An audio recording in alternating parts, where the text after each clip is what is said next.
복음과 율법에 대하여 이런 주제를 갖고 은혜를 나누겠습니다. 다 같이 시작. 하나님 말씀을 보겠습니다. 로마서 1장 1절로 3절. 예수 그리스도의 종 바울은 사도로 부르심을 받아 하나님의 무엇을 위하여? 복음을 위하여 택정함을 입었으니, 그 다음이 중요합니다. 이 복음은 하나님이 선지자들로 말미암아 그의 아들에 관하여 성경에 미리 약속하신 것이라. 자, 딱 요약하면 이 복음은 그의 아들에 관하여 약속하신 것이라. 시작. 복음은 뭐냐? 누구에 관하여? 아들이 누구예요? 예수님에 관하여 성경이 뭐한 것이다? 약속하신 것이다. 요거 아들이라는 단어에 주의를 하셔야 됩니다. 일반적으로 많은 개신교인들이 우리 안식을 지키는 우리 재림교인들을 향해서 이단이라고 합니다. 그들이 왜 이단이라고 하느냐 물어보면은 안식일 교인들은 율법주의자다 그래요. 안식일 교인들은 복음을 모르고 율법에 얽매여 사는 불쌍한 존재다. 그들이 그렇게 평가를 합니다. 정말 그럴까? 우리 안식일 교인들이 복음을 모르는 사람인가? 우리 안식일 교인들이 정말 율법에 얽매여 사는 자들인가? 그래서 이단인가? 오늘 아침에 제가 막 교회에 우리 가족들과 함께 차를 타고 오는데 전화가 왔어요. 이마영 목사님이시라고, 제가 한 달에 한 번씩 종로의 기독교 회관에 우리 장로교회 목사님들, 장로님들 그 모임에 설교를 가는데 거기에 나오시는 아주 충실한 주의 종입니다. 은퇴하셨지만은 연세가 80이 넘으셨고 이분이 하버드 대학까지 나오시고 우리 한국에서도 교수로 또 신학과 교수로 이렇게 일하신 분이신데, 제가 말씀드렸잖아요. 제가 거기 설교하고 어느 날 딱 내려오니까 이게 막 복도로 나오니까 그분이 막 쫓아 나와요, 갑자기. 그랬더니 박진아 목사님 안식일 교인이시죠? 딱 그래요. 제가 깜짝 놀랐습니다. 왜냐하면 제가 거기서는 제 신분을 밝히지 않고 그 장로교 목사님들을 상대로 하는 모임이니까 그냥 설교만 하고 오는 거거든요. 그래서 제가 깜짝 놀라서 이분 어떻게 이제 정치를 알았을까? 아니 어떻게 아셨습니까? 그랬더니 제가 다 알죠. 목사님 설교 딱 들어보면 이건 안식일교회 목사 설교라는 거야. 그래 이분이 자기 소개를 쫙 하시고, 근데 이분이 연세가 많으셔서 지금 이 몸에 병도 있고 수술을 받으셔가지고 한 달 전에 제가 온다고 하니까 이분이 기저귀를 차고 오신 거예요. 제 설교 듣겠다고. 그래서 아직도 회복이 덜 되셨는데 아까도 전화 오셔가지고 박 목사님 제가 지금 시조사 앞에 본복교회 예배 드리러 왔다고. 그때 9시 반인데 제가 지금 화장실에서 전화하는 거라고. 목사님 새천사의 기회를 힘있게 전파해야 됩니다. 목사님 제가 아직도 회복이 덜 돼서 오늘도 기저귀 차고 교회에 왔으면 그러더라고. 이분이 여러분 미국에서 이렇게 오래 생활하시고 이 한국에 이제 논의는 오셨는데 이 안식일을 깨달으신 거예요. 안식일을 지켜야 된다. 여러분 이 장로교회 목사가 은퇴까지 하시고 큰 수술해가지고 지금 건강도 좋지 않으신데 웬만한 사람 같으면 그냥 내가 믿던 신앙이니까 그냥 믿다 죽어야 되겠다 생각하지 이 신앙 바꿀 생각 아무나 못하는 겁니다. 그런데 이분이 지금 80이 넘으셔서 우리 아버님 연세예요. 그분이 31년생이에요. 양띠. 여러분 내일 모레 90인 분이 아니 평생 지키던 그냥 주의를 지키고 뭐 이렇게 하다 보면 혹 구원 받겠지 뭐 이렇게 할 분들이 대부분이지, 그 연세에 기저귀 차고 안식일에 교회 가는 이런 분이 흔치 않습니다. 왜 그럴까요? 이분이 뭘 깨달았어요? 복음을 깨달았어요. 우리 안식일 교인들이 복음을 모르는 자들이 아니라 복음을 가장 정확히 하는 사람들입니다. 할렐루야. 복음을 모르면 율법을 몰라요. 오늘 제목이 복음과 율법에 대하여. 복음을 아는 자가 율법을 아는 자들입니다. 이 무슨 말인가 하면은 진짜 믿음을 가진 사람은 행함의 열매가 절로 나오게 돼 있는 겁니다. 야고보서가 그 말씀하는 거예요. 행함이 없는 그 믿음은 그 자체가 죽었다고 그랬잖아요. 너희가 믿음이 있다고 공언하느냐? 잘하는도다. 너희가 하나님의 한 분이신 걸 믿느냐? 귀신들도 믿느니라. 여러분, 그런 공언하는 믿음은 귀신도 한다는 거예요. 그 진짜 믿음이 뭐냐? 그 믿음은 행함으로 나타나야 된다. 그러면서 그 야고보서 2장에 누구 얘기합니까? 아브라함 얘기하잖아요. 아브라함이 모리아산에서 아들을 하나님께 순종하여 드릴 때 비로소 그가 의롭게 된 것이 아니냐. 그러므로 믿음으로만 아니라 행함으로 온전케 된다고 말씀하고 있잖아요. 그 얘기입니다. 복음을 알면 율법을 알아요. 진짜 믿음을 가진 사람은 행함이 뭔지를 압니다. 그 얘기예요. 자, 그래서 오늘 이 시간에 복음이 무엇인가, 또 율법이 무엇인가, 그리고 복음과 율법은 어떤 관계를 갖고 있는가, 또 율법주의는 무엇인가, 이런 몇 가지 의문을 갖고 말씀을 시작해 보겠습니다. 자, 먼저 복음이 무엇인가를 좀 알아보겠습니다. 지금 읽은 이 말씀을 아까 제가 요약을 해드렸죠. 요약 1장 2절에 이 복음은 하나님이 선지자들로 말미암아 그의 아들에 관하여 성경에 미리 약속하신 것이라. 복음은 하나님의 아들에 관한 약속입니다. 복음은 하나님의 아들에 관한 약속이다. 시작. 지금 이걸 따라 사시는 여러분도 지금 뭔가 잘 모르고 따라 사신 거예요. 왜냐하면 제가 오늘 강조하고자 하는 것, 이 사도 바울이 로마서 1장에서 강조하는 이 복음은 아들이라는 단어에 있어요. 아들. 왜 이 복음이 예수님에 관하여 이렇게 말하지 않고 그의 아들, 하나님의 아들에 관하여 성경에 미리 약속하신 것이라고 말씀하고 있을까? 다시 말하면 아들이 복음의 열쇠이며 중심이다, 그런 얘기예요. 아들을 벗어나면 그것은 복음이 아닙니다. 아들이 없는 설교, 아들이 없는 전도는 복음이 아니라 그런 얘기예요. 목사의 설교에 아들에 관한 내용이 있어야 그게 복음 설교예요.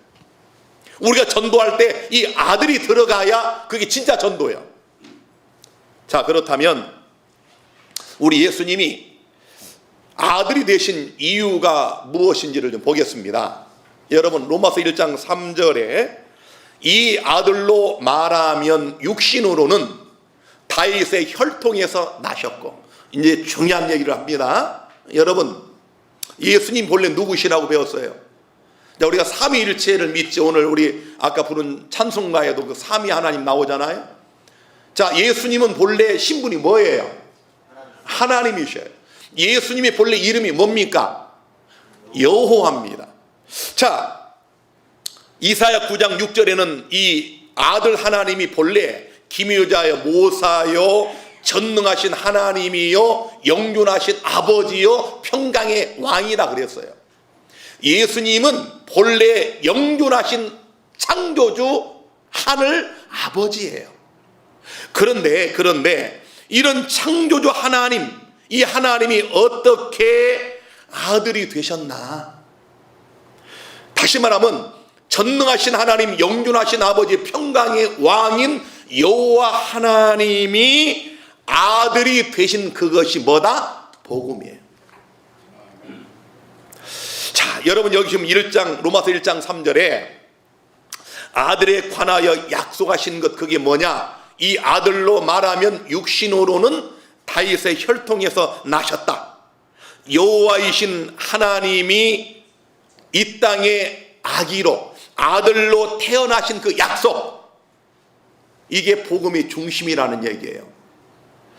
자, 예수께서 이 땅에 아기로 오셨을 때 천사들이 이렇게 이야기를 합니다. 누가복음 2장 10절 11절에 보면 천사가 이르되 무서워 말라, 보라 내가 온 백성에게 미칠 큰 큰 기쁨의 좋은 소식을 너에게 전하노라. 여기 큰 기쁨의 좋은 소식이 뭐예요? 복음이에요. 복음은 좋은 소식이거든요. 그냥 굿뉴스 좋은 소식이 아니라 큰 기쁨의 좋은 소식을 너에게 전하라. 내용이 뭐예요? 오늘날 다윗의 동네에 너희를 위하여 구주가 나셨으니 곧 그리스도 주시니라. 여러분, 복음은 예수님이 아들로 태어나셨다는 것, 그게 복음이에요. 예수님이 이 땅에 아기 예수로 하나님의 아들로 태어나셨다. 요걸 아는 것에 복음의 핵심이 있다, 그런 얘기입니다. 자, 여러분, 예수님이 막 표적을 행하고 기적을 행하고 능력을 행하니까 사람들이 저 사람이 누구냐 막 의견이 분분했어요. 선자 중에 하나 아니냐, 뭐 에레미야가 부활했냐, 뭐 침례요한이 부활했냐, 뭐 여러 가지 이렇게 예수님에 대한 의견이 분분했습니다. 그때 예수님이 제자들에게 이렇게 묻습니다. 가라사대 너희는 나를 누구라 하느냐? 자, 여러분들은 예수님을 누구라고 합니까? 예수님이 제자들에게 직접 물어보셨어요. 너희는 나를 누구라 하느냐? 사람들은 나를 에레미야다, 침례 요한이다, 뭐 선자 중 하나다, 이게 여러 가지 말을 한다고 그러는데 너희들은 나를 누구라고 하느냐? 베드로가 대답하여 가로되 주는 그리스도시요, 살아계신 하나님의 누구라고요? 아들입니다. 여러분, 요겁니다. 예수님이 이 얘기 듣고 얼마나 기뻐하셨는지, 가라사대 바요나 시모나 내게 복이 있도다.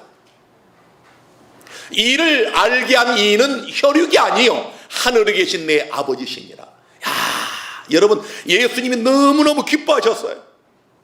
야, 나를 누구라 하느냐 하니까 12제자가 가만히 있는데 베드로가 주는 그리스도시요 살아계신 하나님의 아들임을 내가 믿습니다. 예수님이 너무 기뻐했어요. 그리고 야, 이것을 너에게 알게 한 것은 혈육이 아니라 하나님이라. 이게 무슨 말인가 하면은 이 복음의 핵심인 하나님이신 예수님이 이 땅에 아들로 오신 것을 깨닫는 것은 하나님이 알게 하는 계시적 차원이라, 그런 얘기예요. 공부해가지고 깨닫는 것도 아니고 누가 일러줘서 깨닫는 것도 아니고 이건 계시적 차원. 여러분, 오늘 우리 아버님 아까 기도하실 때 우리 청중을 묘사할 때 여기에는 눈이 있어도 보지 못하고 귀가 있어도 듣지 못하는 이들이 있다. 맞는 말씀이에요. 그런데 여러분, 우리가 잘 아는 것처럼 이 물도 이 물 분자가 있잖아요. 이게 뭐라 사랑한다면 그 물의 분자, 이 구조가 달라진다는 걸 우리가 봤잖아요. 식물도 내가 널 사랑해 물을 주면 잘 자라지만 한쪽에다가 내가 널 미워해, 너 저주해 하고 물을 주면 그건 잘 크지는 못하잖아요. 여러분, 우리 여기에 지금 정신적으로 온전치 못하신 분들이 많이 앉아 있습니다. 또 치매 걸리신 어르신들도 지금 병상에서 이 말씀을 듣고 있어요. 물도 알아들어, 사람 말을. 물도, 식물도 사람 말을 알아들어요.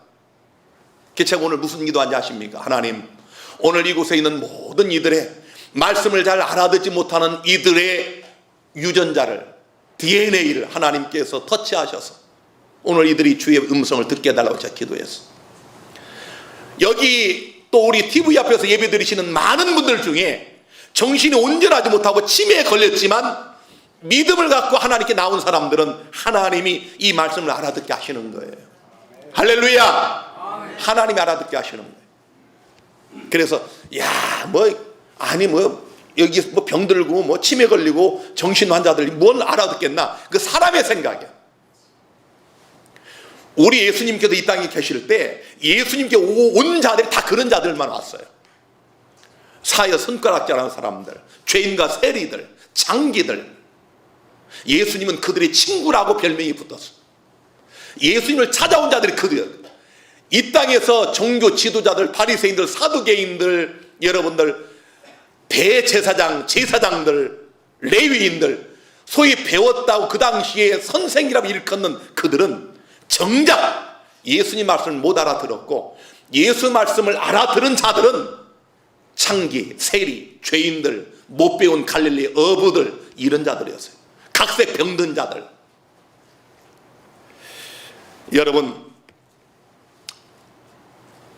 여러분들은 예수님을 누구라고 생각하십니까? 베드로가 그 대답을 한 거예요.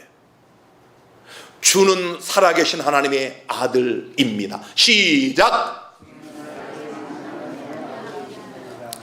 이걸 주님이 너무 기뻐하셔서 시몬아, 내가 복이 있도다. 이 말은 네가 복음을 깨달았도다. 복음을 깨달아 구원을 받아야, 예수님이 하나님의 아들로 오신 것을 아는 사람이 복음을 아는 자라, 그런 얘기예요. 성경에는 특별히 아들에 관한 말씀이 많은데 제가 시간 관계상 하나만 좀 보여드립니다. 요한일서 5장 11절 12절에 또 증거는 이것이니 하나님이 우리에게 영생을 주신 것과 이 생명이 그의 누구 안에 있어요? 아들 안에 있는 그것이니라. 그래서 아들이 있는 자에는 그 생명이 있다고 그랬어. 여러분, 그냥 예수가 아니라, 그냥 그리스도가 아니라 아들이 있는 자에는 생명이 있고 아들이 없는 자에는 생명이 없다고 그랬어요. 이거 아주 중요한 얘기입니다. 이 말은 복음이 있는 자에게는 생명이 있고, 그런 말이에요. 복음을 깨닫지 못한 자에게는 생명이 없다, 그런 말씀이에요. 자, 그렇다면 전능하신 하나님이 이 땅에 아들로 오신 그 목적을 좀 살펴보겠습니다. 예수님께서 침례를 받으시고 물에서 올라올 때 장면입니다. 마태복음 3장 16, 17절에 예수께서 침례를 받으시고 곧 물에서 올라오실 때 하늘로서 소리가 있어 말씀하시되 이는 내 사랑하는 누구요? 아들이요 내 기뻐하는 자라 하시니라. 영존하신 아버지, 전능하신 하나님, 여호와이신 그분을 향하여 하늘 아버지가 뭐라고 그러셔요? 이는 나의 사랑하는 아들이요. 죄 없는 예수님께서 왜 침례를 받으셨을까? 제가 침례식 할 때마다 말씀을 드리지만, 우리 요단강에 주님께서 오셔서 침례를 달라고 침례 요한에게 요청을 하니까 침례 요한이 아이고 주님, 내가 주님한테 침례를 받아야지 어떻게 주님이 나에게 침례를 받으시려고 하시나이까, 이게 도무지 이해가 안 됩니다 라고 고사했어요. 한동안 고사했어요. 한동안. 절대 그렇게 못합니다. 이게 무슨 말씀입니까? 그때 예수님 말씀하기를 허락하라. 우리가 이와 같이 하여 모든 의를 이루는 것이 합당하니라 라고 말씀하셨어요. 침례를 받으시는 것이 인간을 위하여 모든 의를 이루시는 과정이다, 그런 얘기예요. 내가 침례를 받아야 이 땅에 이루러 온 그 의를 이룰 수 있다, 그런 얘기예요. 우리가 잘 아는 것처럼 이 침례라고 하는 것은 예수께서 우리 인간의 구속을 위하여 어떻게 죽으시고 어떻게 부활하실 것에 대한 리허설이었어요. 리허설. 예수님이 죄가 있어 우리처럼 침례를 받은 게 아니라 그 침례를 받는 과정을 통해서 우리에게 복음을 깨닫게 하기 위하여 그렇게 받으셨단 말이에요. 예수님이 침례를 받으셔서 물속에 들어갔다가 나오시는 그 과정이 예수님이 우리를 위하여 십자가에 죽으시고 죽은 자 가운데 부활하는 의를 이루는 그런 과정에 대한 리허설이었다니까, 예행 연습. 그런데 예수님이 부활을 의미하는 물에서 침례를 받고 올라오는 그 순간에 이 음성이 들린 거예요. 이는 내 사랑하는 누구요? 아들이요. 이 땅에 하나님의 아들로 예수님이 오셨잖아요. 30년을 조용히 지내셨어요. 예수님이 이 땅에 아들로 오셨는데 30년 동안 아들이라고 하지 않으시고 조용히 지내셨어요. 우리가 잘 아는 것처럼 30년간 침묵하시다가 인류의 구속을 위하여 공적 생애를 시작하시는 순간에 30세쯤 되셨을 때 침례를 받으시고 물에서 올라오는 순간에 그때서야 비로소 이는 내 사랑하는 아들이라고 하는 공적인 선언이 있었다, 그런 얘기입니다. 공적 선언. 하나님의 아들로 오셨는데 가만히 계시다가 침례를 받고 물에서 올라올 때 그때서야 비로소 내 아들이다 라고 하나님이 선언했다니까요. 이걸 바울은 이렇게 설명합니다. 로마서 1장 3절 4절. 이 아들로 말하면 육신으로는 다윗의 혈통에서 나셨고 성결의 영으로는 보세요. 죽은 가운데에서 부활하여, 죽은 자 가운데서 부활하여 능력으로 하나님의 아들로 인정되셨으니. 이거 아주 중요한 얘기입니다. 여러분 이거 깨달으셔야 돼요. 예수님이 침례를 받고 물에서 올라올 때 이는 내 사랑하는 아들이다. 이 말은 이 물속에 들어갔다가 올라오는 것은 부활을 상징하잖아요. 부활. 예수님이 십자가에 우리를 위해 죽으셨어도 부활이 없었다면 예수님은 우리의 구주가 될 수가 없습니다. 그 얘기를 지금 하는 거예요. 예수님이 십자가에 죽은 것으로 모든 게 끝났다. 그렇지 않습니다. 예수님이 부활하셔야 비로소 하나님의 아들로 뭐 된다고요? 인정되는 거예요. 이게 무슨 말인가 하면은, 요즘 제가 성경 토론하면서 우리 교회에서 나간 그 곽정한 목사나 이런 분들이 뭐라고 얘기하는가 하면은, 안식일 교인들은 예수님의 십자가의 그 속죄를 미완성으로 믿는 자들이라고 이렇게 비난을 해요. 왜냐하면 무슨 조사 심판이 있느냐, 십자가에 단번에 들이심으로 속죄가 다 끝났는데, 다 용서받았는데 무슨 우리가 또 심판을 받고 그 조사 심판을 통과해야 구원이 확정이 된다. 그러니 안식일 교인들은 예수의 십자가의 속죄를 미완성으로 만드는 자들이다. 이렇게 비평을 합니다. 천만의 얘기입니다. 여러분, 예수님의 십자가로 모든 게 끝났다고 한다면 예수님의 부활은 무슨 의미가 있을까요? 예수님이 십자가에 죽으시고 죽은 자 가운데 부활해야 하나님의 아들로 비로소 인정이 되신다니까요. 이게 무슨 말인가 하면은, 오늘 여러분과 제가 예수의 십자가를 믿지 않습니까? 우리 안식일 교인들이 예수님의 십자가의 속죄가 불완전하다거나 미완성이라고 믿질 않습니다. 그런 사람 한 명도 없어요. 예수님의 십자가의 희생은 온전한 속죄입니다. 온전한 속죄. 그런데 그 속죄를 우리에게 제공하셨어요. 이걸 누가 받느냐는 우리 문제지 하나님의 문제가 아닙니다. 예를 들면은 여기 박진아 목사나 여러분 모두가 다 예수 믿잖아요. 우리가 부활을 소망하잖아요. 예수님 재림하실 때 구원받기를 원하시잖아요. 그런데 실제로 예수님께서 오셨을 때 누가 부활할지는 우리는 아무도 몰라요. 하나님만 아셔요. 우리가 누가 구원받아 천국에 갈지 우리는 몰라요. 우리가 어떻게 합니까? 이 말은 예수님이 재림하셔서 부활해야 하나님의 아들로 영원히 인정이 되는 거라, 그런 얘기입니다. 예수님이 재림하셔서 내가 첫째 부활에 일어나고 내 이 썩을 것이 썩지 않을 것으로 호련히 변화가 돼가지고 구름수로 끌어올림을 받아서 예수님을 영접해야 그때서야 비로소 하나님의 영원한 아들이 되는 거라, 그런 얘기입니다. 여러분, 제가 믿습니다. 십자가의 온전한 속죄를 믿습니다. 나 하나님의 아들입니다 라고 여러분이 아무리 공언하고 떠들어도 예수님 재림하실 때 부활하지 못하면 그는 하나님의 아들이 아닙니다. 그런 얘기를 하는 거예요 지금요. 이해가 되시죠? 예수님의 십자가의 속죄가 불완전한 게 아니라 온전한 것이지만, 이 제공된 온전한 속죄를 여러분과 제가 누가 적용해서 믿음으로 사느냐는 우리 몫입니다. 우리 몫이에요.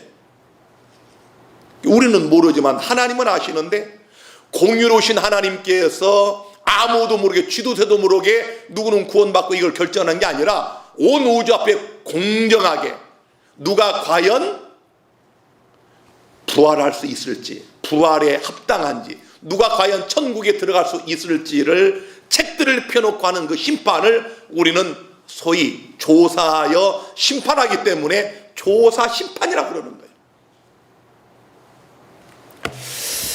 거예요. 여러분, 하나님의 형상과 모양대로 창조된 하나님의 자녀인 인류가 범죄에서 마귀의 자녀가 됐죠. 그래서 요한복음 8장 44절에도 이 마귀가 우리의 압이라고 써놨어요. 예수님 직접 하신 말씀입니다. 죄를 지은 인류는 마귀의 자녀입니다. 마귀는 세상의 임금이에요. 예수님이 직접 표현한 단어입니다. 이 세상 임금은 마귀예요. 예수 믿지 않고 거듭나지 않으면 다 마귀 자식들입니다. 그런데 하나님의 아들이신 예수님께서 이 땅에 오셔서, 아니 하나님이 이 땅에 아들로 오셔서 우리가 다름이 아닌 하나님의 자녀라는 사실을 알게 해 주신 겁니다. 하나님이 이 땅에 직접 오시면 우리가 그분을 볼 수가 없어요. 그러니까 우리의 본래 신분이 이렇게 그냥 먹고 자고 싸고 일하고 이러다가 죽는 존재가 아니라 우리는 하나님의 형상과 모양을 따라 창조된 하나님의 아들이다. 우리 본래 신분이 하나님의 아들이다. 누구든지 나를 믿는 자는 그 아들의 신분을 회복할 수 있다. 이걸 알게 해주기 위하여 하나님이신 그분이 이 땅에 아들로 오셨다니까요. 야 봐라, 우리가 알아들을 수 있는 언어로, 우리가 볼 수 있는 형상으로, 우리가 똑같은 모습으로 오셔서 하나님을 아버지라 부르시면서, 이것 봐, 내가 너희들 형제 아니냐, 너희가 나를 믿고 내 형제가 되면 내 아버지가 네 아버지야. 요걸 일러주러 영존하신 아버지, 전능하신 하나님이신 그분이 우리와 똑같은 아들의 모습으로 오셨다는 것, 이게 복음의 핵심이라니까. 이걸 알아야 복음을 아는 겁니다. 이거 모르면 nothing이에요. 예수님이 본래 하나님이신데 내가 하나님의 아들인 것을 깨닫게 해주기 위하여 이 땅에 하나님의 아들로 오셨구나. 요걸 베드로가 안 거예요. 예수님이 얼마나 기뻐하셨는지. 그러니까 여러분들 기도하실 때마다 주여, 주님이 하나님의 아들이심을 믿습니다. 우리 주님이 기뻐하시는 거예요. 그 말은 오 그래 아무개야, 너도 내 아들이다, 그런 얘기예요. 여러분이 하나님의 아들 예수님을 하나님의 아들로 믿는 그 신앙은 내가 곧 나도 하나님의 아들입니다라고 고백하는 신앙이나 그런 얘기. 할렐루야. 그래서 우리 예수님께서 이런 말씀하셨습니다. 요한복음 20장 17절에 너는 내 형제들에게 가서 이르되 내가 내 아버지 곧 너희 아버지, 내 하나님 곧 너희 하나님께로 올라간다라. 얼마나 기가 막힌 말씀이에요. 우리 예수님 부활하셔서 주신 말씀이 이 말씀이요. 뭐라고요? 내 형제들. 아니 생각해 보세요. 예수님이 돌에 맞아 죽을 뻔하고 한 이유가 뭔지 아세요? 유대인들이 뭐라고 그랬어요? 아이 저놈이, 아니 하나님 아버지 같이 친아버지라고 하네. 그러면 예수님 죽이려고 그랬다고. 그 예수님 그 말씀하시는 거예요. 내 형제들아, 베드로야, 진아야, 오정수가, 너는 내 형제야. 그러므로 내가 친아버지라고 그 믿는 아버지가 바로 너의 아버지야, 너의 친아버지야. 이걸 예수님이 알게 해주기 위하여 아들이 되셨다니까요. 우리 박성아 목사님 아버님은 박희경 장로님이십니다. 박희경 장로님의 아들 박성아 목사는 여기 박진아 목사와 형제입니다. 나의 형인 박금아 장로, 박성아 목사가 아버지라는 저 아버지가 내 아버지예요. 아시겠어요 여러분? 무슨 말인지 아시겠죠? 우리 예수님이 우리 그래서 맏형님, 우리 여자분들에게는 맏오빠, 큰오빠, 우리 오빠의 아버지는 내 아버지라 그 말이에요. 이걸 알게 해주기 위하여 하나님이 이 땅에 아들로 오신 것, 그게 뭐예요? 복음이에요. 자, 여기 요한복음 5장 18절에 보면은 유대인들이 이를 인하여 더욱 예수를 죽이고자 하니 이는 안식일만 범할 뿐 아니라 하나님을 자기의 친아버지라 하여 자기를 하나님과 동등으로 삼으심이라라. 여러분, 예수님이 하나님을 누구라고 했다고요? 친아버지. 그러니까 우리의 맏형님, 우리의 큰오빠이신 예수님의 친아버지 하나님이 곧 우리의 아버지. 할렐루야. 이걸 깨닫게 해주기 위하여 주님이 이 땅에 오셨어요. 그래서 누구든지 예수님을 믿고 침례를 받은 자들은 공식적으로 하나님의 아들과 딸이 되는 권세를 줬다고 성경은 말씀합니다. 요한복음 1장 12, 13절에 영접하는 자 곧 그 이름을 믿는 자들에게는 하나님의 자녀가 되는 권세를 주셨으니 이는 혈통으로나 육정으로나 사람의 뜻으로 나지 아니하고 오직 하나님께로서 난 자들이니라. 아시겠죠? 여러분과 제가 혈통으로나 육정으로나 사람의 뜻으로 하나님의 자녀가 된 게 아니고 오직 하나님께로 나아서 하나님의 자녀가 됐기 때문에 예수님의 친아버지이신 하나님은 곧 우리의 친아버지다. 이걸 하나님이 우리에게 깨닫기를 원하시는 복음의 핵심입니다. 자, 그래서 로마서 8장에는 무릇 하나님의 영으로 인도함을 받는 그들은 곧 하나님의 아들이라. 너희는 다시 무수하는 종의 영을 받지 아니하였고 양자의 영을 받았으므로 아바 아버지라 부르짖느니라. 여러분, 요 아바는 아빠라는 말이에요. 아빠. 그래서 박명호가 요걸 히트시켰잖아요. 그래서 우리가 옛날에 박명호파를 아빠파라 그랬어요. 아빠파. 그 틀린 말이 아닙니다. 예. 박명호가 주장이 틀린 게 아니에요. 사이비들이 다 틀린 말만 하는 게 아닙니다. 거기 옳은 말이 다 섞여 있고요. 뒤를 살짝 틀어놔요. 그게 이단이라고 하는 거예요. 달을 이자 끝단자. 이단이 뭐냐? 다 같은데 꼬리가 살짝 틀려. 그게 이단이야. 그러니까 하나님이 우리 누굽니까? 아빠예요.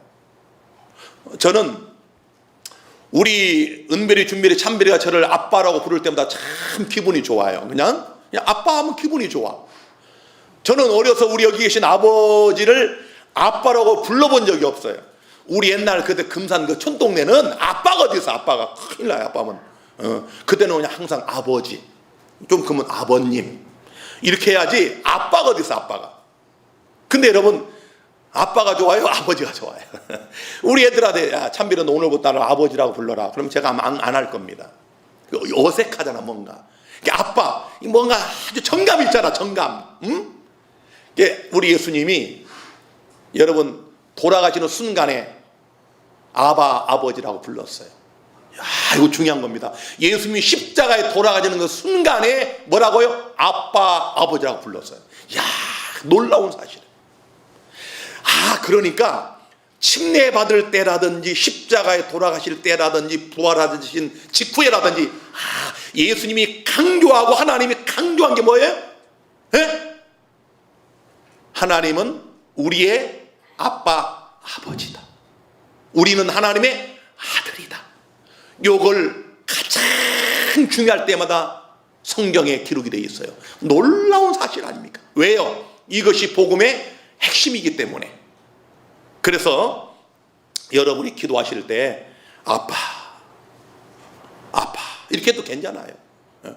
그런데 우리 참별이, 준비, 은별이가 지금 아빠 그러는데 나중에 참별이가 한 40이 넘어서 나보고 아빠 합니까?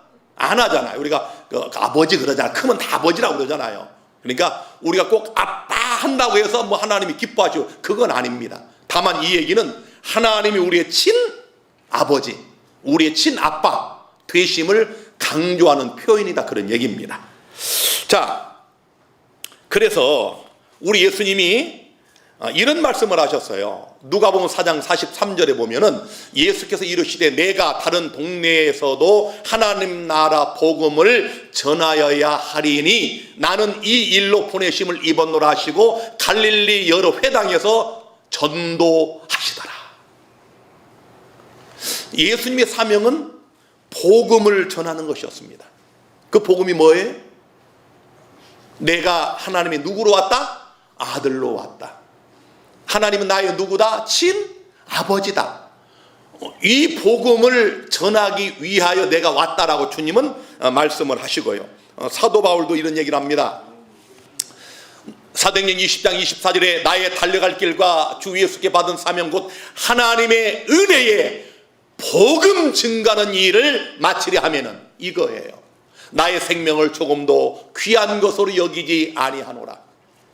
예수님의 사명도 복음을 전하는 것, 사도 바울의 사명도 생명을 조금 더 귀한 것으로 여기지 아니하고 오직 이 복음을 증가하는, 이것이 그들의 사명이었다고 성경은 말씀을 합니다. 자, 이제 마지막으로 자, 이 복음에는 무엇이 나타나는가 보세요. 이제 오늘 말씀의 결론입니다. 로마서 1장 17절에 복음에는 하나님의 뭐가 나타나요? 의가 나타났다. 여러분, 자, 복음에는 하나님의 의가 나타났다. 예수님이 침례 받으실 때, 야, 이제 나에게 침례를 줘라, 이렇게 해야 모든 의를 이룬다 라고 말씀하셨잖아요. 예수님이 십자가에 죽고 부활하는 그것이 모든 의를 이루는 것이라고 말씀을 하셨는데, 여기 말씀에는 복음에는 하나님의 의가 나타난다. 하나님의 의가 곧 복음의 내용이다, 그런 얘기입니다. 하나님의 의는 복음의 내용이다. 시작. 아이고, 이거 오늘 식사 시간 다 돼서 다 죽었네. 다시 한번, 하나님의 의는 복음의 내용이다. 시작. 복음의 내용이 뭐예요? 하나님의 의입니다. 자, 잘 보세요. 로마서 3장 21절부터 이제는 율법 외에 하나님의 뭐가 나타나요? 의가 나타났으니 율법과 선지자들에게 증거를 받은 것이라 곧 예수 그리스도를 믿음으로 말미암아 모든 믿는 자에게 미치는 하나님의 의인이 차별이 없느니라. 할렐루야. 여기 드디어 율법이 등장을 합니다. 율법. 잘 보세요. 율법이 뭐냐, 복음이 뭐냐, 이걸 우리가 지금 알아야 돼요.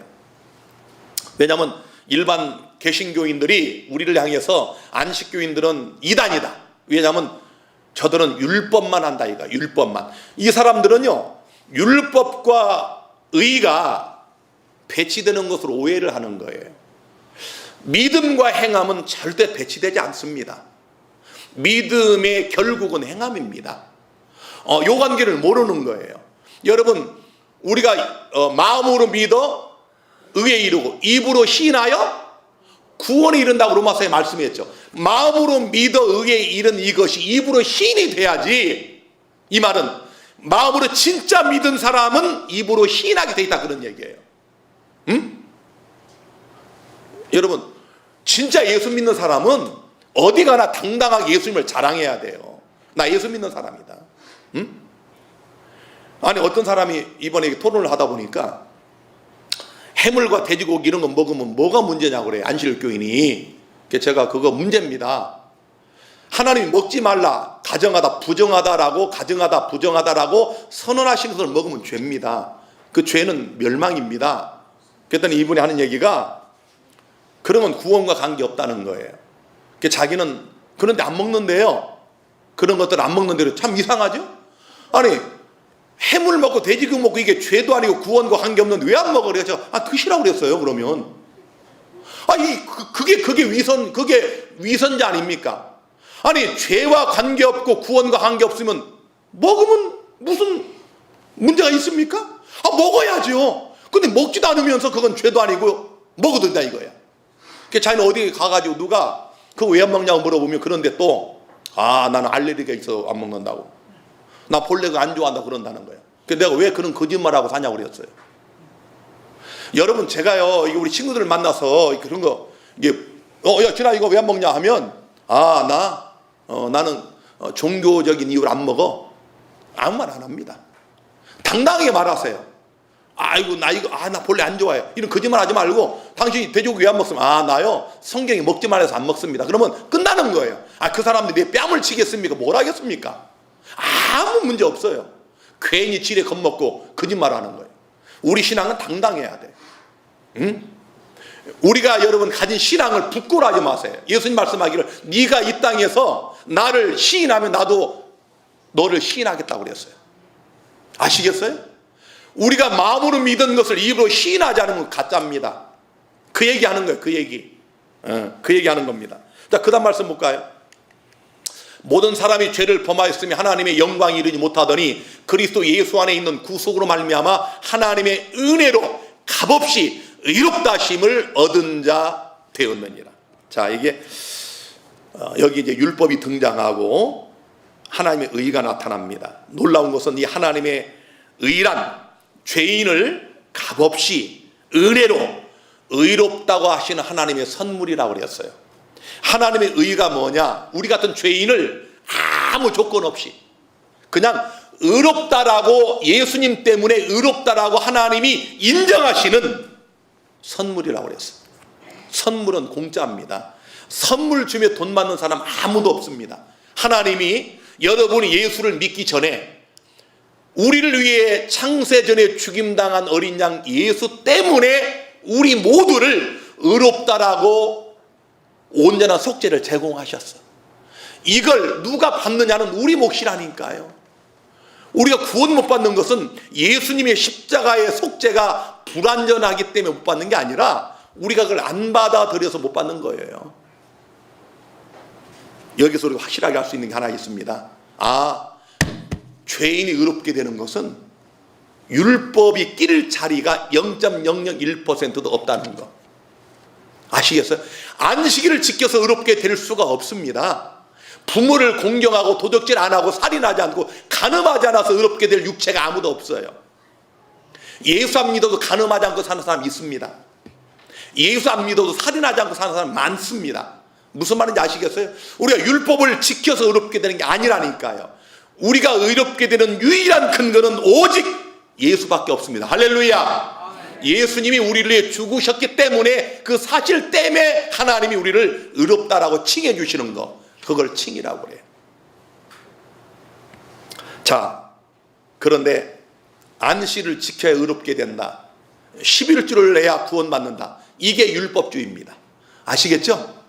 여러분, 내가 부모를 공경해야, 하나님의 다른 신을 섬기지 않아야, 그래야 구원받는다, 이게 율법주의예요. 율법주의가 뭔지도 모르고 우리가 안식일을 지키는 게 율법주의가 아니고 이걸 지켜서 구원을 얻겠다고 하는 그 시도가 율법주의라니까. 아니 여러분, 부모를 공경하는 게 율법주의합니까? 살인하지 않고 간음하지 않는 게 율법주의자예요? 거짓말하지 않고 정직하게 사는 게 율법주의자입니까?